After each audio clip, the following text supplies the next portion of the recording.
കണ്ണൂരിൽ കോൺഗ്രസ് പ്രവർത്തകർ തമ്മിൽ കയ്യാങ്കളി. ചുഴലിയിൽ ചേർന്ന തിരഞ്ഞെടുപ്പ് കൺവെൻഷനിലാണ് കൂട്ടയടി. സജി ജോസഫ് എംഎൽഎയുടെ സാന്നിധ്യത്തിലായിരുന്നു ഏറ്റുമുട്ടൽ. അതിന്റെ ദൃശ്യങ്ങളാണ് ഇപ്പോൾ കാണുന്നത്.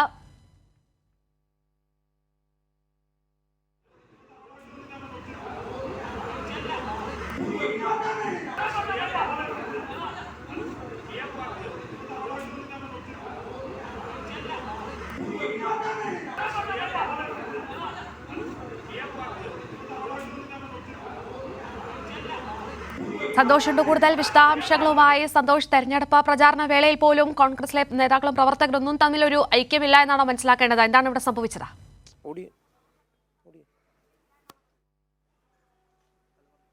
തീർച്ചയായും ഈ ഒരു കണ്ണൂർ ജില്ലയിൽ പല സ്ഥലങ്ങളിലും സമാനമായ രീതിയിലുള്ള സംഭവങ്ങൾ ഉണ്ടാകാറുണ്ട്. പ്രത്യേകിച്ചും കണ്ണൂരിൽ ഈ ലോക്സഭാ തെരഞ്ഞെടുപ്പ് പ്രചരണത്തിനിടയിൽ കോൺഗ്രസുകാർക്കിടയിൽ തന്നെ വലിയ രീതിയിലുള്ള വിഭാഗീയത നിലനിൽക്കുന്നുണ്ട്. അതോടൊപ്പം തന്നെ UDF-നകത്തും അസ്വാരസ്യങ്ങളുണ്ട്. തിരഞ്ഞെടുപ്പ് പ്രചരണത്തിൻ്റെ പല ഘട്ടങ്ങളിലും പല സ്ഥലങ്ങളിലും ഇത് ഉണ്ടായിട്ടുള്ളതാണ്.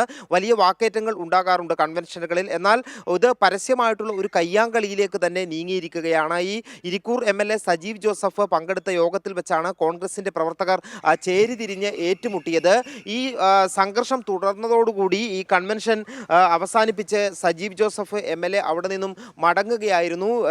പ്രവർത്തകർ ചേരിതിരിഞ്ഞ് ഏറ്റുമുട്ടുകയും കോൺഗ്രസിൻ്റെ മണ്ഡലം ജനറൽ സെക്രട്ടറിക്ക് കസേര കൊണ്ടുള്ള അടിയിൽ പരിക്കേൽക്കുകയും ചെയ്തിട്ടുണ്ട്. ഏതായാലും ഈ ഒരു തിരഞ്ഞെടുപ്പ് സമയത്ത് ഇത്തരത്തിൽ ഇതുമായി ബന്ധപ്പെട്ട പല പ്രശ്നങ്ങളും പ്രത്യേകിച്ചും മലയോര മേഖലയിൽ ഇരിക്കൂർ മണ്ഡലത്തിൻ്റെ എല്ലാം ഭാഗമായിട്ടുള്ള മലയോര മേഖലയിൽ കോൺഗ്രസ് പ്രവർത്തകർക്കിടയിൽ ഗ്രൂപ്പ് തിരിഞ്ഞുള്ള ഈ സമാനമായ രീതിയിലുള്ള പ്രശ്നങ്ങൾ നിലനിൽക്കുന്നുണ്ട്. അതിൻ്റെ ഭാഗമായാണ് ചുഴലിയിൽ ഇരിക്കൂർ നിയോജക മണ്ഡലത്തിൻ്റെ ഭാഗമായ ചുഴലിയിൽ കോൺഗ്രസ് പ്രവർത്തകർ ചേരിതിരിഞ്ഞ് ഏറ്റുമുട്ടിയത്. ഈ കൺവെൻഷൻ ആരംഭിച്ച് സജീവ് ജോസഫ് MLA-യുടെ ഉദ്ഘാടന പ്രസംഗവും കഴിഞ്ഞതിന് ശേഷമായിരുന്നു ഏറ്റുമുട്ടൽ ഉണ്ടായത്. ഇരു വിഭാഗവും പരസ്പരം കസേരകൾ കൊണ്ട് കസേരകൾ കയ്യിലെടുക്കുകയും വലിച്ചെറിയുകയും അടിക്കുകയും ചെയ്യുകയായിരുന്നു. അങ്ങനെയാണ് മണ്ഡലം ജനറൽ സെക്രട്ടറിക്ക് ഉൾപ്പെടെ ഈ കയ്യാങ്കളിയിൽ പരിക്കേൽക്കുകയും ചെയ്തിട്ടുള്ളത്.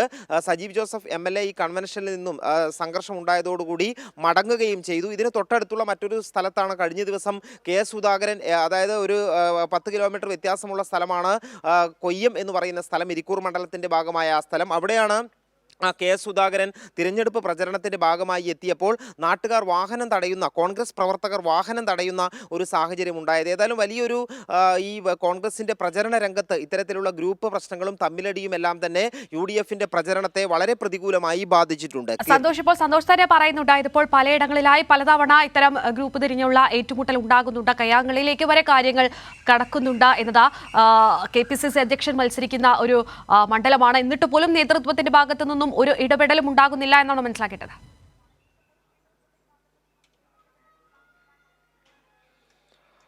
തീർച്ചയായും തിരഞ്ഞെടുപ്പ് പ്രചരണത്തിൻ്റെ തുടക്കഘട്ടം മുതൽക്ക് തന്നെ ഈ ഒരു സമാനമായിട്ടുള്ള പ്രശ്നങ്ങൾ നിലനിൽക്കുന്നുണ്ട്. പ്രത്യേകിച്ച് മലയോര മേഖലയിൽ ഈ കോൺഗ്രസിൻ്റെ ഗ്രൂപ്പ് തിരിഞ്ഞുള്ള പ്രശ്നം നിലനിൽക്കുന്നുണ്ട്. വിഭാഗം പ്രവർത്തകർ ആണെങ്കിൽ സുധാകരൻ്റെ പ്രചരണവുമായി സഹകരിക്കാത്ത ഒരു സാഹചര്യം നിലനിൽക്കുന്നുണ്ട്. അതോടൊപ്പം തന്നെയാണ് ഈ ചുഴലിയിലുണ്ടായ ഏറ്റുമുട്ടലിൽ KC വേണുഗോപാലിനെ അനുകൂലിക്കുന്ന നേതാവും അതോടൊപ്പം തന്നെ സുധാകരൻ്റെ അനുയായിയും തമ്മിലാണ് തുടക്കത്തിൽ വാക്കുതർക്കവും ഏറ്റുമുട്ടലും ഉണ്ടായത്. പിന്നീട് ഇവർ തമ്മിൽ ഗ്രൂപ്പ് തിരിഞ്ഞ് തന്നെ പ്രവർത്തകർ പരസ്പരം കൺവെൻഷൻ പങ്കെടുത്തവർ തമ്മിൽ പോരടിക്കുകയായിരുന്നു. ഇതിനെ തുടർന്നാണ് സജീവ് ജോസഫ് MLA ഈ കൺവെൻഷനിൽ നിന്നും മടങ്ങുകയും ചെയ്തത്. അത്തരത്തിൽ യോഗം അലങ്കോലപ്പെടുന്ന സാഹചര്യമായിരുന്നു. സമാനമായിട്ടുള്ള സംഭവങ്ങൾ, വാക്കേറ്റങ്ങൾ പല കൺവെൻഷനുകളിലും ഉണ്ടാകുന്നുമുണ്ട്. ഏതായാലും ഇത് UDF-ന്റെ പ്രചരണത്തെ വളരെ പ്രതികൂലമായി തന്നെ ബാധിച്ചിട്ടുണ്ട്. സുധാകരൻ്റെ വാഹനം കോൺഗ്രസ് പ്രവർത്തകർ തടയുന്നത് ഉൾപ്പെടെയുള്ള സംഭവങ്ങൾ ഉണ്ടായതും ഇരിക്കൂർ നിയോജക മണ്ഡലത്തിൽ തന്നെയാണ്. ഈ സുധാകരൻ MP ആയി ജയിച്ചതിന് ശേഷം മണ്ഡലത്തിലേക്ക് ഈ ഭാഗങ്ങളിലേക്ക് തിരിഞ്ഞു നോക്കിയില്ല എന്ന് ആരോപിച്ചുകൊണ്ടായിരുന്നു അത്തരത്തിലുള്ള കോൺഗ്രസ് പ്രവർത്തകരുടെ ഭാഗത്തു നിന്ന് തന്നെ ആ പ്രതിഷേധമുണ്ടായത്. അതിൻ്റെ തുടർച്ചയായി തന്നെയാണ് പല സ്ഥലങ്ങളിലും മലയോര മേഖലയിൽ സമാനമായിട്ടുള്ള ഈ പ്രചരണ രംഗത്തുണ്ടാകുന്ന ഇത്തരത്തിലുള്ള പ്രശ്നങ്ങളും അതോടൊപ്പം തന്നെ പ്രവർത്തകർ തമ്മിൽ ചേരിതിരിഞ്ഞുള്ള ഏറ്റുമുട്ടലും എല്ലാം നടക്കുന്നത്. കീർത്തി, ശരി, സന്തോഷാണ് വിവരങ്ങൾ.